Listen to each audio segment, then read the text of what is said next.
कहानी की शुरुआत गरीबों से होती है जिनके विलेज पर एस रैंक मॉन्स्टर फेनरिर कई दिनों से हमला कर रहा था। तो उन्होंने अपनी सारी सेविंग को इकट्ठा करके फ्लेमिंग ड्रैगन फैंग को हायर किया है। तभी वो मॉन्स्टर वहां पर आ जाता है। सभी पार्टी के मेंबर्स लड़ने के लिए तैयार थे, लेकिन वो मॉन्स्टर सबसे पहले उस पर हमला करता है जो कि जमई नल्ला है और हमारी कहानी का हीरो, और इसका नाम कर्ट है। बैंडाना वायर निकालकर उस मॉन्स्टर को पकड़ कर रखने की कोशिश करती है, लेकिन फेनरिर उससे कहीं ज्यादा ताकतवर था, तो वो उसे उठाकर दीवार में पटक देता है। इससे वो बुरी तरह से घायल हो जाती है। लेकिन उनकी पार्टी में एक हीलर भी थी जिसका नाम मार्ला है, और वो उसे हवा में ही हील कर देती है। जिसके बाद वो एक पेड़ का सहारा लेके फेनरिर के मुंह को बांध देती है, जिससे गोलनोवा को उस फेनरिर पर अटैक करने का मौका मिल जाता है और उन्होंने साथ में मिलकर फेनरिर को हरा दिया था। जो देखकर वो गरीब इतने ज्यादा खुश थे कि वो हीरोज के लिए पार्टी भी रख देते हैं। लेकिन गोलनोवा को गरीबों का खाना बिल्कुल पसंद नहीं आता और वो कर्ट से कहता है कि वो उसके लिए कुछ बनाए, और बैंडाना कहती है कि वो कर्ट के हाथों का खाना आखिरी बार खाने वाले हैं। ये सुन के कर्ट को कुछ भी समझ नहीं आता, तो गोलनोवा उसे समझाता है कि वो लोग उसे अपनी पार्टी से निकाल रहे हैं क्योंकि उसे सिर्फ एक काम वाली बाई का ही काम करना आता है। मार्ला भी कहती है कि अगर वो एक पावरफुल पार्टी बनना चाहते हैं तो उन्हें अपनी पार्टी में एक पावरफुल मेज को लाना होगा, क्योंकि मैजिक के मामले में कर्ट बिल्कुल ही नल्ला है। कर्ट उनसे रिक्वेस्ट करने लगता है कि वो उसे अपनी पार्टी से ना निकाले, लेकिन गोलनोवा उसकी बकबक से परेशान होकर उसके पेट पे मुक्का मार देता है। पार्टी से निकलने के बाद वो सिटी ऑफ समेला में जाता है और उसके पास खर्चे के लिए भी ज्यादा पैसे नहीं है, तो वो कुछ काम ढूंढने के लिए हेलो वर्क स्टेशन में जाता है, जहाँ रिसेप्शनिस्ट उसका स्वागत करती है।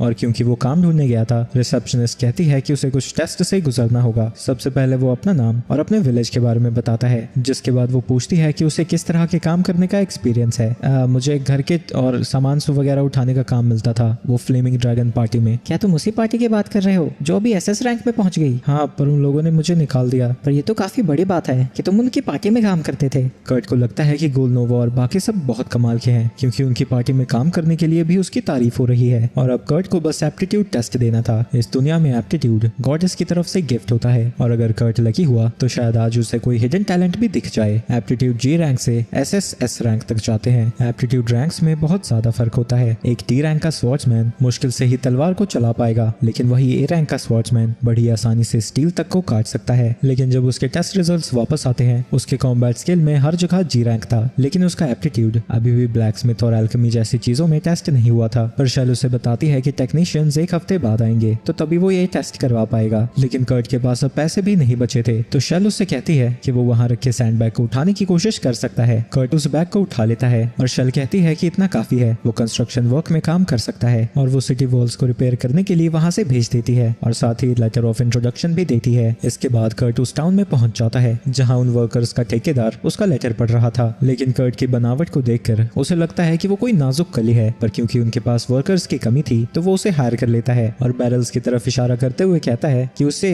इससे दीवार को रिपेयर करना है, और जब तक वो वापस आएगा कम से कम आधा बैरल सीमेंट यूज हो जाना चाहिए और उसे उतना ही पैसा मिलेगा जितना वो काम करेगा। इन्होंने तो बताया ही नहीं कि इसमें माना डालना है या फिर नहीं, तो शायद डालना ही होगा। इसके बाद जब ठेकेदार वापस आता है, वो ये देखकर हैरान था कि उसने 1/3 वॉल को ठीक भी कर दिया है, वो भी 3 घंटे के अंदर अंदर। माफ करना, सीमेंट खत्म हो गया था तो मैं इतना ही काम कर पाया। तुमने दीवार के ऊपरी हिस्से को कैसे ठीक किया? तो कर्ट उसे बताता है कि उसने बस सीमेंट को ऊपर फेंक दिया और एक स्टिक की मदद से उसे स्मूथ कर दिया। और ये सारी बातें सुनकर वो और भी ज्यादा हैरान हो जाता है। तुम यहाँ पर कब तक काम कर सकते हो? मुझे बस 1 हफ्ते तक यहाँ पर काम करना है। अच्छा, तुमने आज के लिए बहुत काम कर दिया है, तो तुम घर वापस जा सकते हो। तुमने जो काम किया है उसके पूरे पैसे देने लायक मेरे पास नहीं है। अभी के लिए तुम ये रखो, बाकी का पैसा तुम्हें हेलो स्टेशन से मिल जाएगा। जब मैं पार्टी के लिए काम कर रहा था मैंने तो इतने पैसे कभी देखे भी नहीं, और ये तो मुझे और देने वाला है। अगले कुछ दिनों तक कर्ट दीवार पर काम करता जाता है, लेकिन तभी अचानक से मार्गरेव उसे जॉब से निकाल देता है। इस रिपेयर के काम से कई गरीबों को काम मिलने वाला था, वो भी महीनों तक, लेकिन तुम बहुत ज्यादा एफिशिएंट हो। अगर ऐसा ही चलता रहा तो मेरे सारे वर्कर्स भूखे मर जाएंगे। मैं श्योर नहीं हूँ, पर तुम डबल या फिर ट्रिपल एस रैंक हो तो तुम्हें रॉयल कैपिटल या कहीं और पर काम करना चाहिए। और वो उसके काम के पैसे देकर वहाँ से चला जाता है। लेकिन कर्ट बिल्कुल उल्टा ही समझ रहा था और उसे लगता है कि मार्गरेव बस उसे जॉब से निकालना चाहता था और बहाना बनाकर चला गया। इसके बाद कर्ट वापस से शेल के पास जाता है और बताता है कि उसे जॉब से निकाल दिया गया है। वहीं एक लड़की रिसेप्शनिस्ट से लड़ रही थी, और जब शेल वहां जाती है वो उसे बताती है कि एक माइनर को हायर करना चाहती है, लेकिन बिना किसी एडवांस पेमेंट पर, और वो पेमेंट तभी करेगी जब माइनिंग सक्सेसफुल होगी। शेल कहती है कि अगर उसकी शर्तें यही हैं तो उसे इन्वेस्टर्स को हायर करके माइन को डेवलप करना चाहिए। लेकिन वो लड़की कहती है कि वो ऐसा नहीं कर सकती, क्योंकि 1 हफ्ते के अंदर अगर उसने टैक्स नहीं भरा तो वो उसकी माइन को जब्त कर लेंगे। तभी वहां पर कर्ट आ जाता है और कहता है कि वो उसके लिए काम कर सकता है, वो भी बिना कोई एडवांस पेमेंट लिए। उस लड़की को लगता है कि ये पतला सुतला आदमी कुछ नहीं कर पाएगा, तो शेल उससे कहती है कि वो 10 सिल्वर कॉइन कॉइन्स थे तो वो उसे किसी वर्कर को दे सकती है, पर उसके पास पैसे तो थे ही नहीं, तो उसे कर्ट से ही काम चलाना पड़ता है। वहीं शेल को लग रहा था कि कर्ट बड़ा अच्छा इंसान है और वो उसके प्यार में गिरने लगती है। तभी मार्ग्रेव से उसकी पेमेंट आती है और शेल ये देखकर हैरान थी कि कर्ट ने 3 दिन के अंदर 200 गोल्ड कॉइन्स कमा लिए थे और वो उसी बोरी पर गिर जाती है जो कि कर्ट ने उठाया था। लेकिन जब शेल उसे उठाती है वो उसे जरा भी भारी नहीं लगता और उसे समझ नहीं आता कि कर्ट को इसे उठाने में इतनी मुश्किल क्यों हो रही थी, क्योंकि इन्हें एक्टिवेट करने के लिए रॉयल कोर्ट लेवल का माना चाहिए होता है। इसके बाद वो दोनों माइनिंग साइट पर पहुंच जाते हैं जहां कर्ट देखता है कि सिर्फ एक ही टेंट था। क्या हम दोनों एक साथ सोने वाले हैं? शिया कहती है कि इसमें प्रॉब्लम क्या है, टेंट बहुत ज्यादा महंगे आते हैं। इसमें प्रॉब्लम तो नहीं है, पर मैं कभी इतनी सुंदर लड़की के साथ नहीं सोया। ये सुन के शिया शर्मा जाती है और उसे समझाती है कि वो सिर्फ साथ में सोने वाले हैं, इसमें कुछ उल्टा सीधा मतलब समझने की जरूरत नहीं है। इसके बाद शिया उसे खाने को देती है और खाते वक्त वो उसे अपने बारे में बहुत कुछ बताता है और भले ही पार्टी से उसे निकाल दिया गया हो, लेकिन तब भी वो कहता है कि उसकी पार्टी के लोग बहुत कमाल के थे, जो सुन के वो लड़की भी हैरान हो जाती है।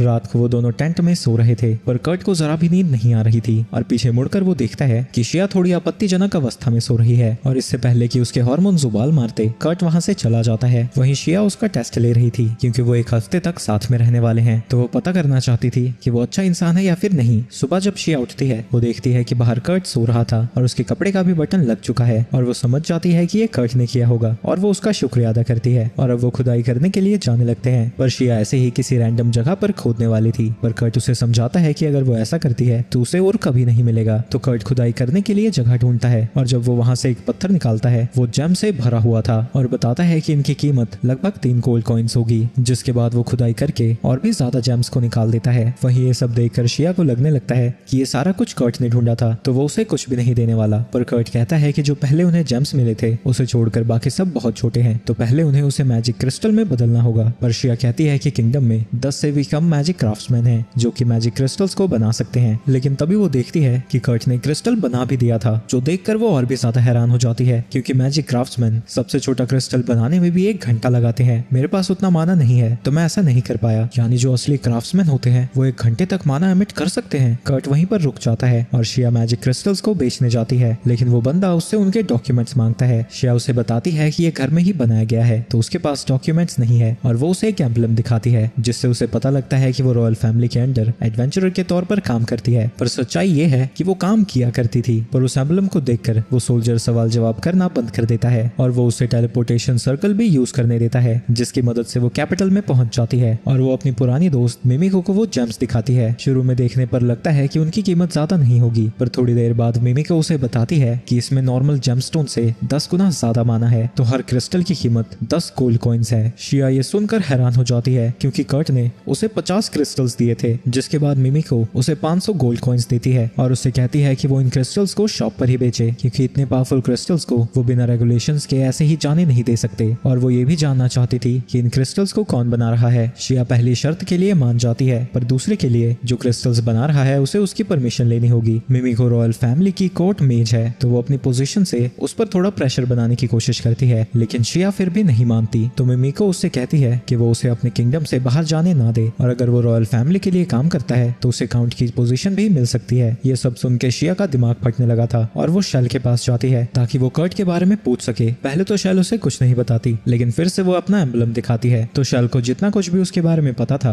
वो उसे बता देती है। जाने से पहले वो उसे 499 गोल्ड कॉइन्स कर्ट के अकाउंट में जमा करने को कहती है और एक रॉयल फैमिली की एडवेंचरर के तौर पर उसे ऑर्डर देती है कि वो कर्ट के बारे में किसी को भी ना बताए। वहीं अगले दिन जब वो कर्ट के पास पहुंचती है, उसने रात भर में ही वहां पर एक घर बना दिया था। शिया उससे पूछती है कि उसने एक दिन में इसे कैसे बना दिया। अच्छा, ये मेरे होम टाउन में लोग ऐसा तो करते रहते हैं, इसमें कोई बड़ी बात नहीं है। जो सुन के शिया और भी ज्यादा हैरान हो जाती है। इसके बाद हम कर्ट की पुरानी पार्टी को देखते हैं जहाँ गोलनोवा अपनी फ्लेम का यूज नहीं कर पा रहा था और उनकी हालत बुरी हो रखी है। वहीं बेंडाना सोच रही थी कि ये पार्टी जल्द ही खत्म होने वाली है। इसके बाद शिया मिमिको के ऑफर के बारे में कर्ट को बताती है, लेकिन कर्ट सीधा मना कर देता है क्योंकि वो नोबल बनकर किसी के भी ऊपर अपना हुक्म नहीं चलाना चाहता। आगे शिया उसे बताती है कि उसने सिर्फ 1 गोल्ड कॉइन लिया जो कि उसके टैक्स पे करने के लिए काफी थे और बाकी उसने उसके अकाउंट में डिपॉजिट कर दिए और अब वो और ढूंढना चाहती थी और कर्ट उसकी मदद करने के लिए भी तैयार हो जाता है। लेकिन शिया को लगता है कि वो रात भर नहीं सोया था तो उसे आराम करना चाहिए। नहीं, ऐसी बात नहीं है, मैं 6 घंटे सो गया था रात को। ये सुन के शिया कंफ्यूज हो जाती है क्योंकि उसने रात भर में घर भी बना दिया और 6 घंटे सो भी गया। वहीं ये सब देखकर कर्ट को लगने लगता है कि वो शायद ज्यादा देर तक सो गया। इसके बाद कर्ट उसे एक और जगह पर लेकर जाता है और उसे वहां पर खुदाई करने के लिए कहकर उसी जगह पर जाता है जहाँ कल वो खुदाई कर रहा था। वहाँ पर खुदाई करने पर शिया को टोपैज मिलता है जिसकी कीमत 3 गोल्ड कॉइन्स होगी। इसके बाद वो कर्ट की जगह पर जाती है जहाँ उसके सामने एक माइन बन रखी थी और जब वो अंदर जाती है जितना उसने सोचा था वो उससे 3 गुना बड़ा निकलता है। तभी वहाँ पर कर्ट कुछ स्टोन्स लेकर आता है जो उसके हिसाब से जरा भी वैल्यूएबल नहीं है। शिया को वो बड़े सुंदर लग रहे थे तो कर्ट उसे बताता है कि ये मित्रल है। ये सुन के शिया हैरान हो जाती है, क्या तुम इसके बारे में जानती हो? हमारे विलेज में हम बहुत सारे ये माइन किया करते थे पर ऐसे ही फेंक देते थे। जो सुन के उसकी आंखें फट जाती है क्योंकि इसकी कीमत गोल्ड और प्लैटिनम से भी ज्यादा है और ये लोग उसे ऐसे ही फेंक देते हैं। एक सेकंड, अगर ये तुम फेंकने वाले थे तो तुम कौन सा और ढूंढ रहे हो? अच्छा, मैं और एक एल्कम। वही लेजेंडरी और जिसे मेटल ऑफ गॉड्स भी कहा जाता है। ये तो बहुत ज्यादा रेयर होते हैं। नहीं नहीं, ऐसा कुछ नहीं है, ये तो हर जगह मिलते हैं, बस तुम्हें 7 किलोमीटर खोदना होता है। तो तुम 7 किलोमीटर खोद के 8 घंटे में वापस भी आ गए। और उस गड्ढे का क्या किया तुमने? हाँ, इतना तो नॉर्मल है ना, 7 घंटे में इतना तो कर ही सकते हैं। और वो गड्ढा भर दिया मैंने, वो बहुत डेंजरस होते हैं। इसने 8 घंटे में उसे भर भी दिया, अब तो मुझे हैरानी भी नहीं होती। और सामने देखने पर उसे पता लगता है कि कर्ट ने पूरे माउंटेन में एक टनल भी बना दिया है। वो टनल समाइला और लोटेक टाउन को कनेक्ट करता है और मेंटेनेंस फी के बदले शिया ने ट्रैवलिंग मर्चेंट्स को वहां से जाने की परमिशन देती है जिसके प्रॉफिट से वो अपने टैक्स को कवर कर सकती है। इसके बाद कर्ट को बेंडाना दिखती है जो उसे बताती है कि उसने फ्लेमिंग ड्रैगन फैंग को छोड़ दिया है। जिसके बाद हम पास्ट को देखते हैं। गोलनोवा का रेस्टोरेंट का खाना अच्छा नहीं लगता और वो बिना पैसे दिए वहां से भाग जाता है। बेंडाना उसे समझाने जाती है लेकिन वो उल्टा उसी को धमकाने लगता है और कहता है कि वो कर्ट को यहाँ लेकर आए और उससे खाना बनवाए, चाहे इसके लिए उसे उसकी टांगे ही क्यों ना तोड़नी पड़े। लेकिन बेंडाना बस उसके टेलीपोर्टेशन क्रिस्टल को छीन लेती है और वहां से भाग जाती है। और रास्ते में उसे गार्ड्स दिखते हैं और क्योंकि उसके पास टेलीपोर्टेशन क्रिस्टल नहीं था तो गार्ड से बचकर वो कहीं नहीं जा पाएगा। वहीं मार्ला फिस को चर्च में बुला लिया गया है तो फ्लेमिंग ड्रैगन पार्टी ऑफिशियली खत्म हो चुकी है। ये सुन के कर्ट दुखी हो जाता है क्योंकि वो गोलनोवा को एडमायर करता था और फिर से उस पार्टी को ज्वाइन करना चाहता था। बेंडाना को पता था कि वो कुछ ऐसा कहेगा और इसीलिए वो उसके पास आई है। वो उससे मदद मांगती है और बताती है कि उसकी एक दोस्त है जो कि एक वर्कशॉप पर काम कर रही थी पर हाथ में किसी प्रॉब्लम की वजह से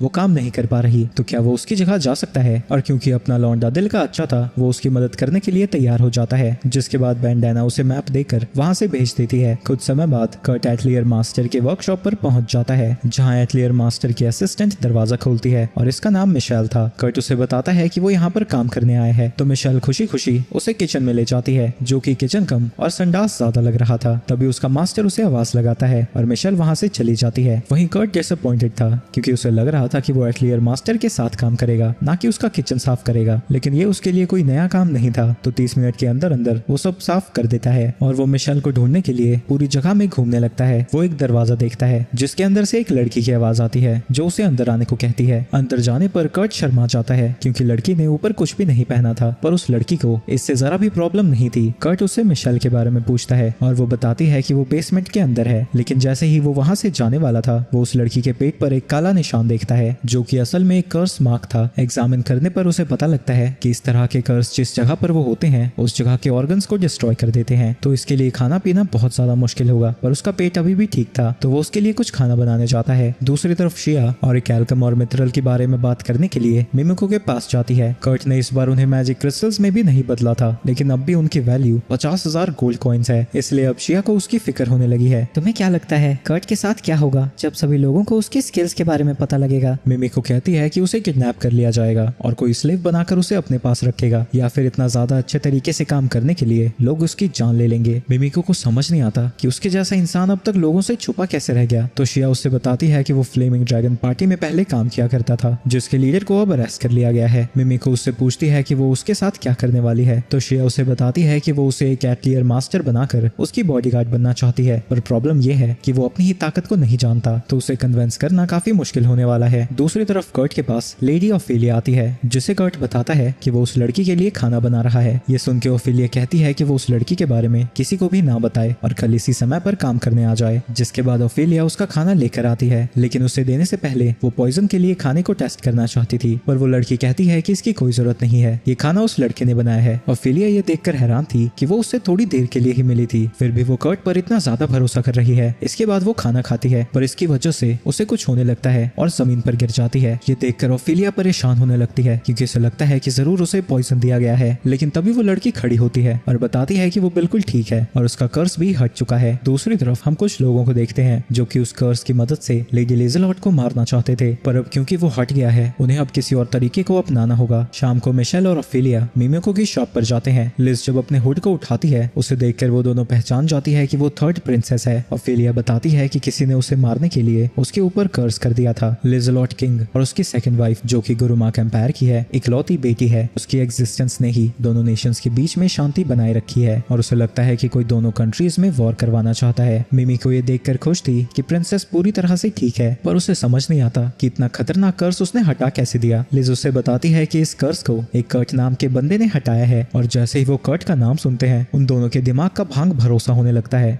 वहीं शिया को अभी तक यकीन नहीं हो रहा था कि एक दलिये से उतना भयानक सा कर्स ठीक हो गया। वहीं उस कर्स के पीछे मिमिको को लगता है 3 लोगों का हाथ हो सकता है। पहला है रॉयल एक्सपीडिशनरी फोर्सेस का फर्स्ट जनरल सेनोवा, दूसरा है ट्रिस्टन जो कि चर्च का बिशप है और लास्ट है इसाडोरा जो कि किंग की तीसरी क्वीन है। क्योंकि अब लिज 15 साल की हो गई है, उसे ट्रेनिंग करने के लिए बाहर जाना होगा, इसलिए ऑफेलिया चाहती है कि वो एक नकली एटलियर वर्कशॉप सेटअप करे जहाँ उसकी ट्रेनिंग होगी और जिसने भी वो कर्स प्लेस किया था वो वहाँ के एटलियर मास्टर के बारे में इंफॉर्मेशन निकालने की कोशिश जरूर करेगा। और क्योंकि वो एटलियर मास्टर नकली होगा उन्हें कुछ भी इंफॉर्मेशन नहीं मिलेगी और वो जितनी कोशिश करेंगे उतनी जल्दी उन सबको कल्प्रिट के बारे में पता लगेगा। और अब उन्हें ऐसा बंदा ढूंढना है जिसकी अचीवमेंट्स एटलियर मास्टर जैसी हो। तो शिया उन्हें वो क्रिस्टल दिखाती है जो कि ओफेलिया को भी बहुत कमाल का लगता है और शिया बताती है कि ये कर्ट ने बनाया था, जो सुनकर वो हैरान हो जाती है। वहीं कर्ट काम करने के लिए अगले दिन वापस आता है, पर मिशेल उसे बताती है कि कल उससे मिलने के बाद वो कहीं चली गई तो आज उसके लिए कोई भी काम नहीं है। तो वो एक रेस्टोरेंट में खाने जाता है जहाँ एक एडवेंचरिंग पार्टी को एक पॉटर की जरूरत थी, तो उनकी मदद करने के लिए कर्ट पहुंच जाता है। लेकिन वो कहते हैं कि उसके जैसा बच्चा पॉटर नहीं बन सकता क्योंकि वो आयरन कॉलम्स को हंट करने जा रहे हैं। लेकिन कर्ट कहता है कि वो 200 किलो तक उठा सकता है और वहाँ खड़े एक बंदे को भी उठा देता है और दूसरे एडवेंचरर को उठाने जाने लगता है। रुक जाओ, मैंने अपना आर्मर पहना है, अभी मेरा वजन 150 किलो से भी ज्यादा है। लेकिन कर्ट उसे भी बड़ी आसानी से उठा देता है। इसके बाद वो उन सब के साथ कॉलम्स को हंट करने निकल जाता है जहाँ वो तीनों उसे अपना इंट्रोडक्शन देते हैं और बताते हैं कि उनका एक और मेंबर है जो कि पॉटर है और उनकी पार्टी का नाम साकुरा है। रास्ते में कर्ट का पैर एक स्लाइम के अंदर फंस जाता है। सीना उसे उसके कोर पर अटैक करने को कहती है, पर उसकी कॉम्बैट स्किल्स इतनी ज्यादा बुरी है कि वो चाकू अपने पैर में ही घुसा देता है। ये देखकर वो तीनों रियलाइज करते हैं कि कॉम्बैट में वो हद से ज्यादा बुरा है, तो वो उससे कहते हैं कि वो कॉम्बैट उनके ऊपर छोड़ सकता है। मैं फेल हो गया, फिर भी इन्होंने मुझ पर गुस्सा नहीं किया। ये फ्लेमिंग ड्रैगन फैंग से तो बहुत अच्छे हैं। इसके बाद वो उस गुफा के अंदर पहुंच जाते हैं जहाँ उन्हें गॉब्लिन के होने का निशान दिखता है, पर कांस कर्ट से कहता है कि वो चिंता ना करे, वो एक या दो गॉब्लिन को बड़ी आसानी से हरा सकते हैं। तभी एक गॉब्लिन उनके सामने आ जाता है जिससे वो दोनों मिलकर हरा देते हैं। लेकिन तभी उन्हें गॉब्लिन के झुंड की आवाज आने लगती है और वो इतने सारे गॉब्लिन से नहीं लड़ सकते थे। तभी कर्ट को एक सीक्रेट रास्ता मिलता है जिसके थ्रू वो सब लोग चले जाते हैं, लेकिन वो गधी सीना अंदर आते ही दरवाजे को बंद कर देती है। जबकि कर्ट और डांजो अभी भी बाहर थे। तभी उन्हें कांस की आवाज आती है। वो उन्हें कहता है कि वो उनके बिना ही आगे बढ़ जाएं। वहीं उन दोनों को ही मरने से कोई डर नहीं था क्योंकि वो अपने दोस्त और बहन को बचाते हुए मर रहे थे। ये सुन के कर्ट इमोशनल हो जाता है क्योंकि वो लोग उसे अपना दोस्त मानते थे, लेकिन वो उनके लिए कुछ भी नहीं कर सकता। सीना जब वहाँ पर रोशनी करती है उनके सामने एक आयरन ड्रैगन गोलम था। दूसरी तरफ लीजा और शिया कर्ट से मिलने आए थे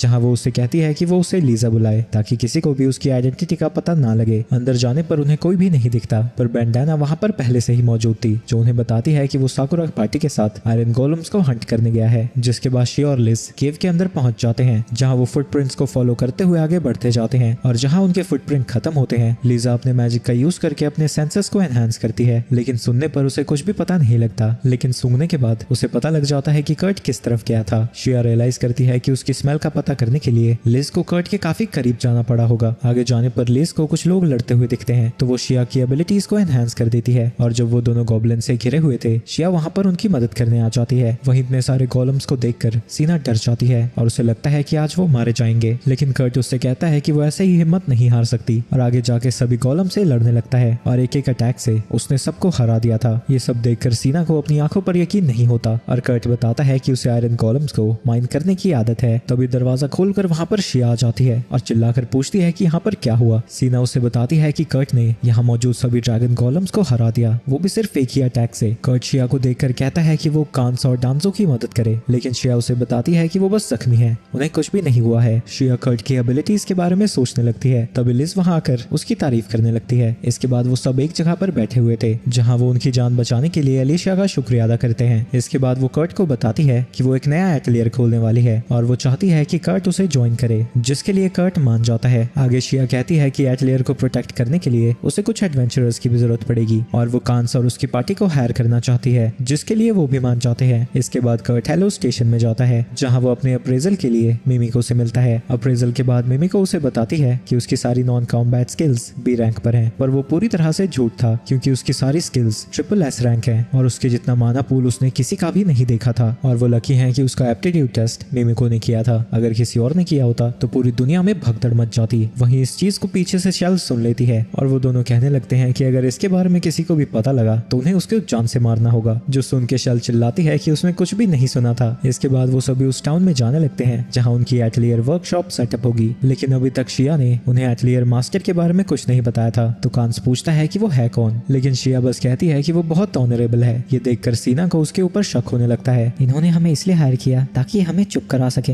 अगर कुछ भी होता है तो अपने भाई को इस बार मैं बचाऊंगी। इसके बाद वो टाउन के पास पहुंच जाते हैं जहां दीवारों को देखकर कर्ट दुखी हो जाता है क्योंकि ये वही जगह है जहां पर उसने पहले काम किया था, लेकिन उसके जाने के बाद उसे जरा भी प्रोग्रेस नहीं दिख रही है। इसके बाद शिया उन सबको वहां लेकर जाती है जहां उनका नया बेस बनेगा और जब तक ये तैयार होता है वो होटल में रुकेंगे और इसका काम वो कर्ट को देती है। कर्ट कहता है कि वो लकड़ी का घर तो बना सकता है पर एक एटलियर बनाने में उसे कम से कम 3 दिन लग जाएंगे और कर्ट उसे मटेरियल्स की लिस्ट दे देता है जिनकी उसे जरूरत पड़ेगी और वो बाकियों को लेकर होटल में पहुंच जाती है। सीना को लगता है कि शिया उन दोनों को केव में जो हुआ वो बताने वाली है और कहती है कि केव के अंदर कर्ट ने अकेले ही बहुत सारे आयरन ड्रैगन गोलम्स को हरा दिया था और वो उससे पूछती है कि कर्ट आखिर है कौन। शिया उसे बताती है कि वो पहले रॉयल फैमिली के अंडर काम किया करती थी और लिज अपनी तलवार दिखाकर बताती है कि वो 3rd प्रिंसेस है, लेकिन वो अभी अपनी आइडेंटिटी छुपा रही है। जिसके बाद वो उन्हें बताती है कि कर्ट का कॉम्बैट में रैंक G है, लेकिन बाकी सभी चीजों में वो ट्रिपल S रैंक है और वो भी नहीं जानते कि वो आया कहाँ से है। कर्ट अपनी एबिलिटीज के बारे में नहीं जानता और हमने इसके बारे में उसे बताया भी नहीं है और यहाँ का एटलियर मास्टर वही बनने वाला है, पर ये भी एक सीक्रेट है। सीना को ये सब बहुत गलत लगता है, वो उससे छुप कर इतनी सारी चीजें नहीं कर सकते, पर शिया कहती है कि अगर वो उसे बता भी देते तब भी वो उनकी बात पर यकीन नहीं करता और अगर लोगों को उसके टैलेंट के बारे में पता लग गया तो कोई भी उसका गलत फायदा उठा सकता है। इसके बाद वो लीजा के कर्स और कैसे वो एटलियर बनाकर उसके कल्प्रिट को पकड़ना चाहते हैं ये सारा प्लान उन्हें समझा देते हैं। शिया कहती है कि कर्ट बहुत अच्छा है और वो उसे प्रोटेक्ट करना चाहती है और लीजा ऐसा करने के लिए उन एडवेंचरर्स की मदद मांगती है, जिनके लिए वो दोनों लड़के तैयार हो जाते हैं क्योंकि लड़कों को दोस्त बनने में सिर्फ 2 मिनट लगते हैं। पर सीना कहती है कि वो तो उसे ज्यादा जानते भी नहीं, तो शिया उसे बताती है कि वो खुद भी कर्ट को सिर्फ 6 दिन से जानती है। सीना कहती है कि उसे इसके बारे में सोचने के लिए समय चाहिए और वो बाहर जाती है जहां वो एटलियर की प्रोग्रेस को देखकर हैरान हो जाती है, लेकिन कर्ट को इसमें कोई बड़ी बात नहीं लगती क्योंकि वो बी रैंक का जो है। सीना कहती है कि वो सच में कमाल का है, सच में ऐसा है क्या? मेरे होम टाउन में तो ये सब बहुत नॉर्मल है, ऐसा कैसे हो सकता है? ऐसी चीजें कॉमन कैसे हो सकती हैं? आगे वो उससे पूछती है कि क्या वो गुस्सा नहीं है, उससे ये सब काम करवाया जा रहा है। गुस्सा?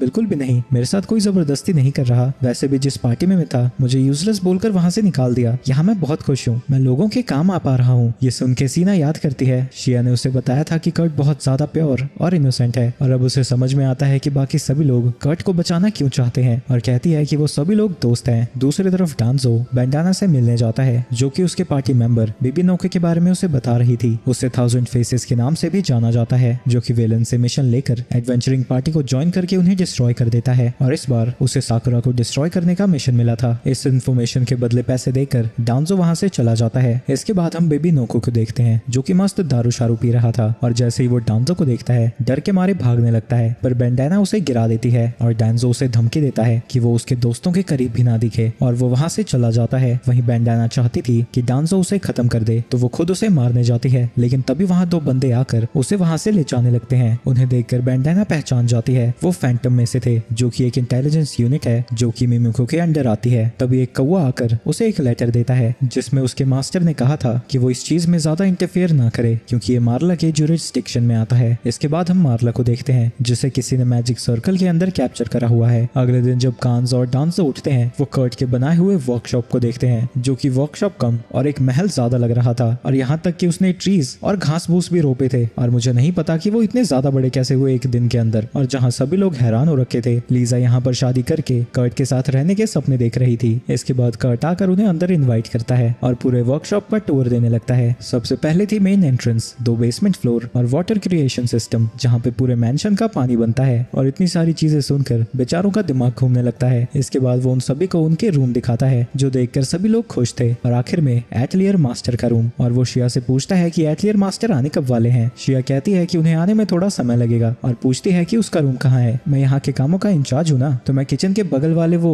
ब्रेक एरिया में रह जाऊंगा। लेकिन ये सुनकर वो सभी लोग उस पर चिल्लाने लगते हैं और कहते हैं कि वो वहाँ नहीं रह सकता। जिसके बाद 2 घंटों तक वो एटलियर मास्टर के रूम में उसे रहने के लिए मनाते रहते हैं और इतनी जद्दोजहद के बाद वो आखिरकार मान ही जाता है। आगे शिया उससे पूछती है कि क्या वो मैंशन के चारों तरफ एक कर्स से प्रोटेक्ट करने वाला बैरियर बना सकता है। कर्ट कहता है कि ऐसा करना मुश्किल होगा, जो सुन के शिया को लगता है कि वो बैरियर्स को नहीं बना सकता। तो वो रात को मिमिको को दिए हुए टैलिस्मैन से रात को बैरियर बनाने लगती है। लेकिन जब वो उसे लीसा के रूम के बाहर लगा रही थी, तभी वो बाहर आकर उसे अपने रूम के अंदर खींचने लगती है ताकि वो साथ में मिलकर रिसर्च कर सके, क्योंकि उसे लग रहा था कि वो कर्ट है। वो उसे बताती है कि वो शिया है और पूछती है कि उसने ये सब सीखा कहाँ से, और वो उससे कहती है कि कर्ट बहुत इनोसेंट और प्योर है, तो वो उस बेचारे को ना बिगाड़े। आगे कर्ट खाना बना रहा था और शिया देखती है कि लीजा ने फिर से भड़काऊ से कपड़े पहने हुए थे। खुशबू सूंघकर बाकी सब लोग भी वहाँ पर आ जाते हैं और कर्ट उन्हें बताने लगता है कि उसने क्या क्या बनाया था। जो सारी चीजें सुनकर शिया कर्ट को अपनी बीवी बनाने के बारे में सोचने लगती है। सभी को कर्ट का खाना बड़ा पसंद आता है, पर वहाँ पर कर्ट मौजूद नहीं था और शिया के पूछने पर लिज उसे बताती है कि वो सफाई करने गया है, जो देखकर वो उसे रोकने जाने लगती है। उसे डर था कि कहीं वो टैलिस्मैन को साफ न कर दे। हालांकि मिमिको ने उससे कहा था कि एक बार टैलिस्मैन लग गए तो उन्हें हटाया नहीं जा सकता, पर जब तक वो वहाँ पहुँचती है कर्ट ने सब कुछ साफ कर दिया था और अब शिया के पास और टैलिस्मैन नहीं थे, तो उसे समझ नहीं आता कि वो क्या करे। मिमिको को यहाँ पहुँचने में भी कुछ दिन लगने वाले हैं। दूसरी तरफ मार्ला चर्च के बिशप से मिलने जाती है, जो कि उसके पार्टी के मेंबर्स और उसकी करतूतों के लिए उसे चर्च से निकाल रहा था। पर मार्ला कहती है कि उसके लीडर की हरकतों के लिए वो जिम्मेदार नहीं है। उसने बस रेस्टोरेंट में एक बार लाइटनिंग मैजिक यूज किया था, वो भी पनिशमेंट थी क्योंकि उनका खाना बहुत घटिया था। चुप हो जाओ, तुम्हारी वजह से हमारी चर्च की रेपुटेशन खराब हो रही है, पर हम जानते हैं कि तुम टैलेंटेड हो, इसलिए अगर तुम हमारे लिए एक काम करती हो तो हम तुम्हारी गलतियों को माफ कर सकते हैं और तुम्हें प्रीस्ट भी बना देंगे। ये वाइन पोलन एम्पायर के दुश्मन गुरुमाक एम्पायर से आई है, पर इसका टेस्ट बहुत अच्छा है। और वो उसे वाइन को ट्राई करने को देता है। मैं चाहता हूँ कि तुम हमारी मदद करो थर्ड प्रिंसेस लिज़ेलॉट को मारने में। और हाँ, मैं बताना भूल गया, उस वाइन को कर्स से पॉइजन किया गया था। तुम्हारी बॉडी पानी के अलावा कुछ भी एक्सेप्ट नहीं करेगी और 1 महीने में तुम्हारी मौत हो जाएगी। अगर तुम अपने काम को खत्म कर देती हो तो तुम्हारी तकलीफों को दूर कर दिया जाएगा। इसके बाद वो उसी मैजिक सर्कल में पड़ी हुई थी और उसके सामने एक डीमन आता है। वहीं मिमिको अब वहाँ पर पहुंच गई है और फिलिया ने चारों तरफ अपने इन्फॉर्मेंट्स पहुंचा दिए हैं, तो कोई भी अगर उनके बारे में इन्फॉर्मेशन इकट्ठा करने की कोशिश करता है या फिर उन पर हमला करने की कोशिश करता है तो उन्हें पता लग जाएगा। इसके बाद जब उनके बीच में कर्स की बातें छिड़ती हैं, कर्ट उन्हें बताता है कि वो अंदर बैरियर इसलिए नहीं बना पा रहा था क्योंकि ये बेंशन ही पूरा एक बैरियर की तरह काम करता है। मैं कर्स को रिफ्लेक्ट करता तो मुझे बुरा लगता, तो इसलिए मैंने ऐसा किया है कि जो भी कर्स करेगा वो चमकने लगेगा। वहीं जो लोग उसके ऊपर कर्स करने की कोशिश कर रहे थे,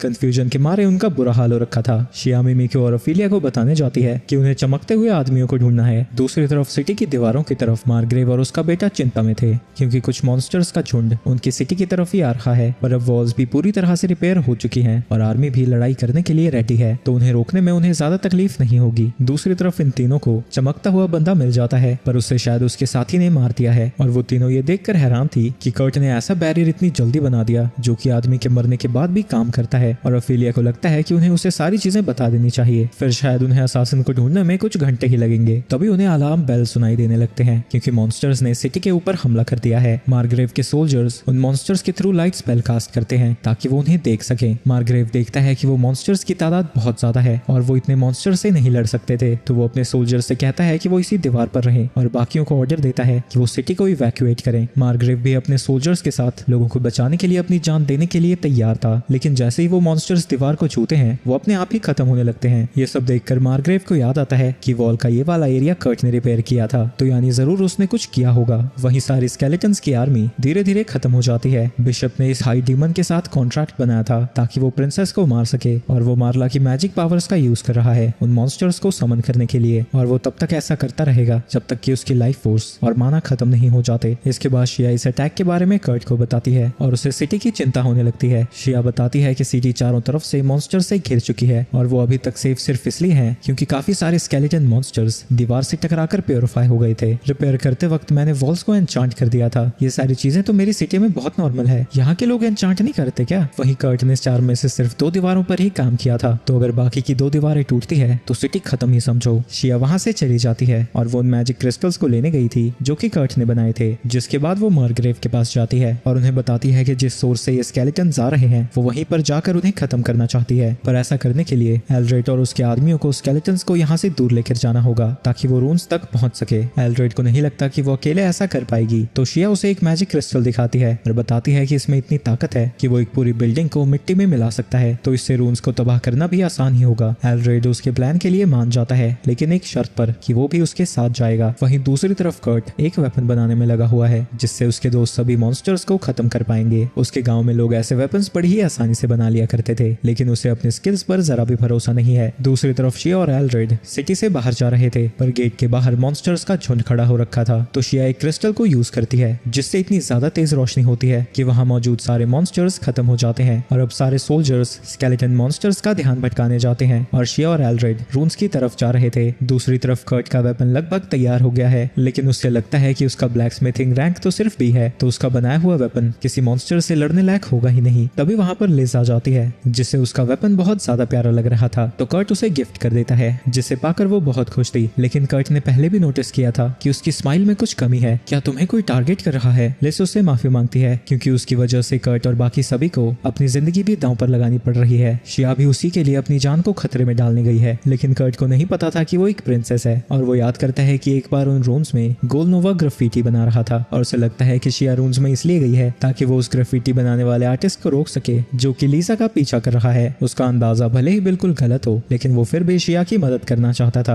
और लिज भी कहती है कि वो भी अपने लिए खुद लड़ना चाहती है, तो क्यों ना उन मॉन्स्टर से हम भी लड़ने चलें। लिज इसके लिए तैयार हो जाती है, लेकिन वो पूछती है कि वो दीवारों से बाहर कैसे जाएंगे क्योंकि वो तो मॉन्स्टर से घिरी हुई है। तुम इसकी फिक्र मत करो, ऐसी प्रॉब्लम्स को सॉल्व करने का मेरे पास एक्सपीरियंस है। दूसरी तरफ शिया को लगने लगता है कि कर्ट फिर से कुछ उल्टा सीधा करने वाला है। वहीं लीसा जब तैयार हो रही थी उसे याद आता है कि उसने तलवार को अभी भी टेस्ट नहीं किया था, लेकिन जब वो उसे टेस्ट करती है उससे कुछ भी नहीं होता। इसके बाद कर्ट तैयार होकर वहां पहुंच जाता है और उसे देखकर उसे लगता है कि उस तलवार ने उसके ऊपर कुछ तो किया है। दूसरी तरफ शिया और एल्ड्रेड अभी भी रून्स की तरफ जाने की कोशिश कर रहे हैं। सोल्जर्स ने काफी सारे मॉन्स्टर्स को अपनी तरफ अट्रैक्ट कर लिया है, लेकिन फिर भी इनकी तादाद कम ही नहीं हो रही और अब उसके क्रिस्टल्स भी कम पड़ने लगे हैं। तभी एल्ड्रेड को एक मॉन्स्टर स्टैब कर देता है और जब शिया उसकी मदद करने जाती है वो मॉन्स्टर से घिर जाती है। तभी वहां पर कैंस और डांजो आ जाते हैं। उन्हें जब पता चला कि शिया यहाँ पर आई है तो वो अपने मिशन को खत्म करते ही यहाँ पहुंच गए, जिसके बाद उन्हें वो जगह मिल जाती है जिसके अंदर से मॉन्स्टर्स बाहर आ रहे हैं। तो शिया एक क्रिस्टल का यूज करके वहां के सभी मॉन्स्टर्स को खत्म कर देती है और एल्ड्रेड को एक हीलिंग पोशन देती है जो कि कर्ट ने बनाया था, जिसके बाद वो एंट्रेंस की तरफ जाने लगते हैं। लेकिन तभी वहां से काफी सारे मॉन्स्टर्स बाहर आने लगते हैं, तो कांजा और डांजो कहते हैं कि वो उन्हें संभाल लेंगे, तो शिया और एल्ड्रेड अंदर जा सकते हैं। दूसरी तरफ वो डीमन अभी भी मार्ला का माना खींचे जा रहा है, पर जितना उसने सोचा था ह्यूमंस उससे काफी बेहतर परफॉर्म कर रहे हैं, खासकर शिया और एल्ड्रेड जो कि रून के अंदर भी पहुंच गए हैं। भागते भागते वो दोनों उस जगह पर पहुंचते हैं जहां से वो मॉन्स्टर्स समन हो रहे थे। तो शिया वहां पर एक कर्ट का क्रिस्टल फेंक देती है जिससे सारे मॉन्स्टर्स भी गायब हो जाते हैं और वो मैजिक सर्कल भी। उन्हें लगता है कि उनकी सारी प्रॉब्लम सॉल्व हो गई, लेकिन तभी वहां पर वो डीमन आ जाता है और शिया आगे बढ़कर उसके ऊपर क्रिस्टल से अटैक कर देती है। लेकिन जब रोशनी हटती है उस डीमन को कुछ भी नहीं हुआ था। ये तो सच में काफी कमाल का था।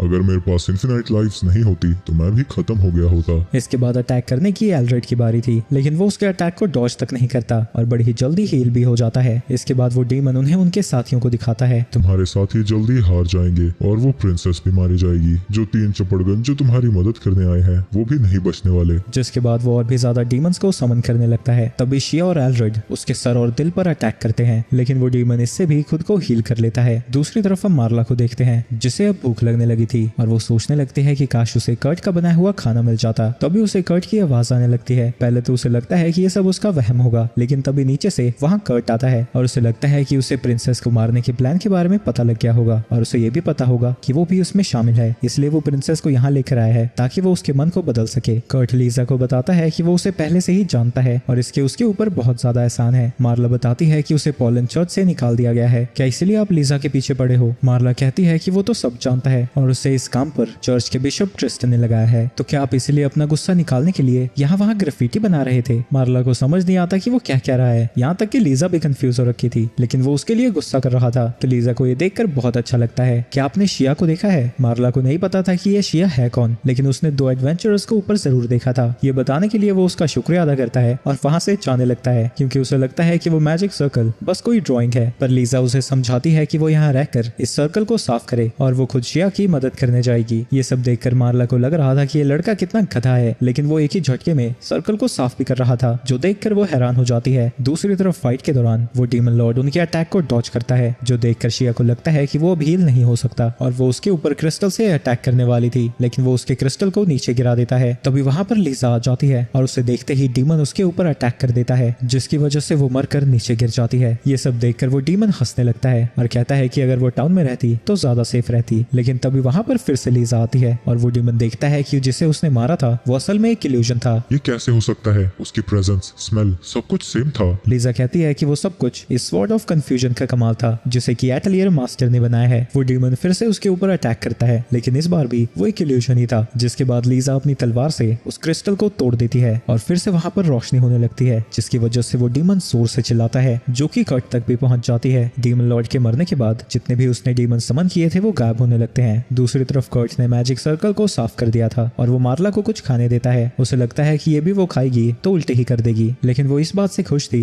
कि वो फिर से कर्ट के हाथ का खाना खाने वाली है। लेकिन वो देखती है कि उसको खाने के बाद उसका कर्स भी हट जाता है और इसके बाद वो रियलाइज करती है कि उनकी पार्टी अब तक इतनी आगे इसलिए बढ़ी थी क्योंकि कर्ट उनके साथ था, वही उन्हें प्रोटेक्ट कर रहा था। जिसके बाद वो रोते हुए कर्ट से माफी मांगने लगती है। इसके बाद वहां पर शिया और लीजा आ जाते हैं, लेकिन तभी जमीन के अंदर से दो फैंटम्स बाहर आते हैं और शिया उससे कहती है कि ये लोग ग्राफिटी बनाने वाले को पकड़ने आए हैं। मार्ला कर्ट से उसकी मदद मांगने लगती है तो कर्ट कहता है कि वो जेल में उससे मिलने जरूर आएगा और उसका फेवरेट खाना लेकर आएगा। इसके बाद वो एटलियर में उसे वापस लेके जाने लगते हैं और कर्ट सोचता है कि उसके पास दोस्त हैं और रहने के लिए घर भी, और वो बहुत खुश है। इसके बाद पार्टी चल रही थी जहाँ सभी लोग कर्ट का बनाया हुआ खाना खा रहे थे। वहीं लीसा उसे एल्ड्रेड से मिलाती है और बताती है कि वो इस सिटी का आर्मी जनरल है। एल्ड्रेड उसे बताता है कि वो कभी कभी ठेकेदारी भी कर लेता है। तभी वहाँ पर फायरवर्क्स चलने लगते हैं और कर्ट बताता है कि ये उसने बनाए थे। तभी वो दोनों देखते हैं कि उनकी सारी इंजरीज हील हो गई थी। ये तो नॉर्मल है ना, खाने के बाद तो चोट ठीक ही हो जाती है, इसमें नॉर्मल कुछ भी नहीं है, इतनी जल्दी कोई चोट ठीक नहीं होती। इसके बाद हम एक लड़की को देखते हैं जिसे बांधकर टांग दिया गया था और उसके पास एक थुलथुला सा आदमी आता है। इसके बाद हम कर्ट का बचपन देखते हैं जब वो भागता हुआ एक लड़की के पास जाता है जो कि ट्रैवलिंग मर्चेंट की बेटी थी। वो कभी उसकी सींगों की तारीफ करता है और कभी पूछता है कि वो क्या कर रही है, लेकिन वो उसकी बातों का कोई जवाब नहीं देती, जिसकी वजह से वो बेचारा दुखी हो जाता है। तो वो लड़की बताती है कि उसके फादर ने हेस्ट विलेज में किसी से भी बात करने से मना किया है क्योंकि यहाँ के लोग बहुत अजीब होते हैं। और मैं तुमसे नहीं खुद से बात कर रही हूँ। मेरा नाम कर्ट है, तुम्हारा क्या है? मैं भी खुद से बात कर रहा हूँ। मेरा नाम हिल्डेगार्ड है और मैं अभी भी खुद से ही बात कर रही हूँ। जिसके बाद वो दोनों ही हंसने लगते हैं। इसके बाद वो जंगल में घूम रहे थे जहाँ हिल्डे कुछ बेरीज को खा लेती है, लेकिन वो जहरीले थे। ये देखकर कर्ट आसपास से जड़ी बूटियों को इकट्ठा करता है और उन्हें पीसकर अपने मुंह से उसके मुंह के अंदर डालने ही वाला था,